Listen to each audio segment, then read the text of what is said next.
Bonjour, je suis Joëlle Mignon, assistante de service social.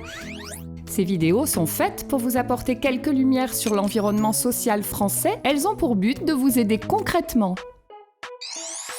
Ce contenu est complètement indépendant de tout financement extérieur et c'est une initiative personnelle pour que mes compétences aident un maximum de personnes.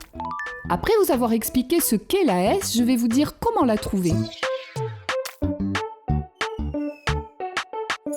Alors c'est décidé, vous avez besoin d'une AS parce que vous bloquez.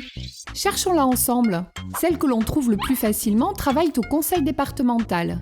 Pour la trouver, vous appelez soit le centre médico-social le plus proche de chez vous, soit la mairie de votre commune qui connaît leur lieu et date de permanence.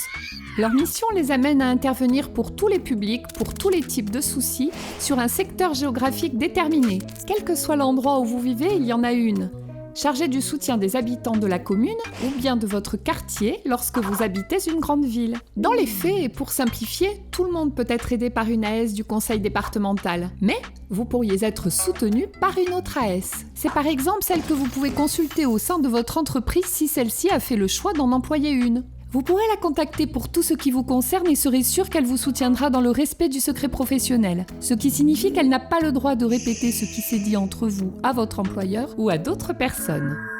Il y a aussi une dernière catégorie, l'AS spécialisée qui intervient pour des problèmes très ciblés. Vous la trouverez auprès de l'organisme avec lequel vous avez des difficultés. Je vous donne quelques exemples. Vous êtes hospitalisé, elle vous aidera pendant le temps de votre séjour et pourra par exemple organiser votre retour à domicile. Votre logement dépend d'un organisme HLM et votre voisine du dessus, danseuse de flamenco, répète la nuit. Leur AS pourra jouer le rôle de médiateur. Vous-même ou votre enfant êtes dans un établissement spécialisé, une AS est présente dans l'équipe. Il y en a même à la caisse d'allocation familiale, au Centre régional des œuvres universitaires et scolaires, à la Mutualité sociale agricole, à la caisse primaire d'assurance maladie et dans beaucoup d'autres organismes. En fin de compte, vous avez compris, il suffit de regarder autour de vous. Mais attention, ce n'est pas automatique. L'AS n'intervient que lorsque vous lui demandez de l'aide parce que sans demande de votre part, il ne sera pas possible d'entamer un véritable travail avec vous. Voici mes petits conseils pour que la rencontre avec votre AS se passe bien, qu'elle soit par téléphone ou de visu. Demandez-vous de quoi vous avez besoin. Contact, argent, administratif, écoute, conseil éducatif, gestion du budget ou autre. Préparez vos questions. Écrivez-les sur une grande feuille en laissant de la place pour les réponses qu'elle vous donnera.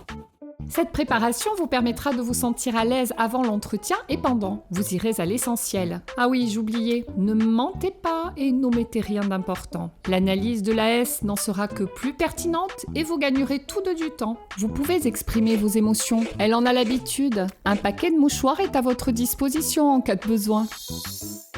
Si vous avez une question, n'hésitez pas à la poser dans les commentaires, j'essaierai d'y répondre. La prochaine fois, nous verrons le dossier à remplir pour être pris en compte par la Maison du Handicap. Abonnez-vous à la chaîne et mettez un petit pouce bleu.